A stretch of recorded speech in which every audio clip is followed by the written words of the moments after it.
Harry Potter spent his upbringing with his mother's reprehensible sister and her family, the Dursleys. It is a well-established fact that the Dursleys treated Harry like garbage, tormenting him for the first 11 years of his life before he was able to attend Hogwarts. Now, the Weasley family, on the other hand, treated Harry like he was their son, so why would they allow him to go back to the abuse of the Dursleys when they could have taken him in and adopted Harry officially?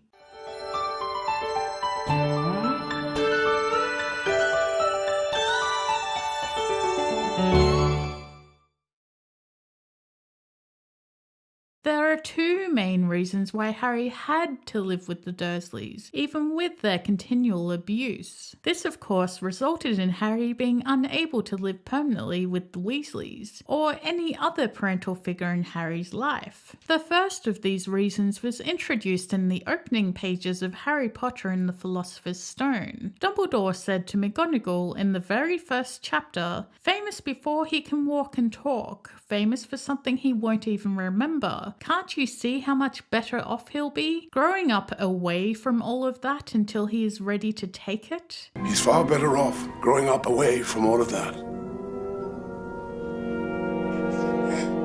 Until he is ready.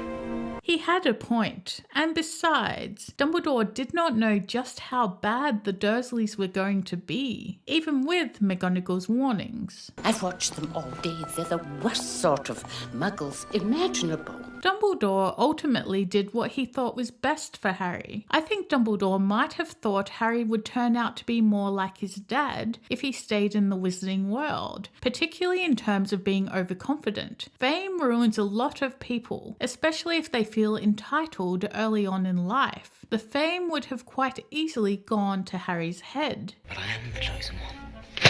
Harry's ordinary sense of being a normal person plays a vital role in how he defeated Voldemort. If he'd been raised in the Wizarding world and never been subject to the Dursleys' bullying, then he'd have been used to the attention right from the very start. This could have led him to thinking that everyone had confidence in him in defeating Voldemort easily. He'd be used to the attention and popularity which would boost his own opinion about himself, and this would ultimately lead to him failing to defeat his target. And then Voldemort's reign would have been worse than ever. So Dumbledore was right in thinking that growing up in the Wizarding world would have been toxic and counterproductive for Harry and his ultimate mission. The second reason was to keep Harry protected under Lily Potter's protective charm that required him to live with a blood relative. When Lily Potter sacrificed her life for Harry, she created a powerful enchantment that protected Harry through her blood. As long as he could call number 4 Privet Drive home, that enchantment would keep him safe. The enchantment is that of love. Love deep enough to die for someone. The Dursleys agreed to take Harry in and offer him the protection that Lily's death ensured. But they only did so grudgingly. Harry's aunt Petunia even received a howler, warning her that she should keep Harry and not let him out of their house, especially when he wanted to leave. If Petunia had cast him from her house and renounced her relationship to him, the spell would have ended prematurely. Dumbledore explained enough of this to her that she understood that Harry had to have a place in her home. The protective spell that kept Harry safe from Voldemort would last only so long as his mother's blood accepted him into her home. Now, even if someone like Sirius or the Weasleys were able to take Harry in, the spell was ancient magic invoked by Lily, and it meant that the protective spell would only work if Harry was with a blood relation. The Dursleys' home was ultimately the safest place for Harry. Dumbledore explained in the books that Harry had to stay with the Dursleys, at least for part of the summer. When Lily sacrificed her life for Harry, she created a protective enchantment on him against Voldemort. In order for it to continue to work, Harry had to live with his mother's blood, which meant his Aunt Petunia. Yes, Mrs. Weasley loved Harry deeply, and probably would have died for him too too. However, she didn't, and therefore the enchantment doesn't stretch to the Weasley household, despite the fact that Harry was treated more like a son there than he ever was at the Dursleys.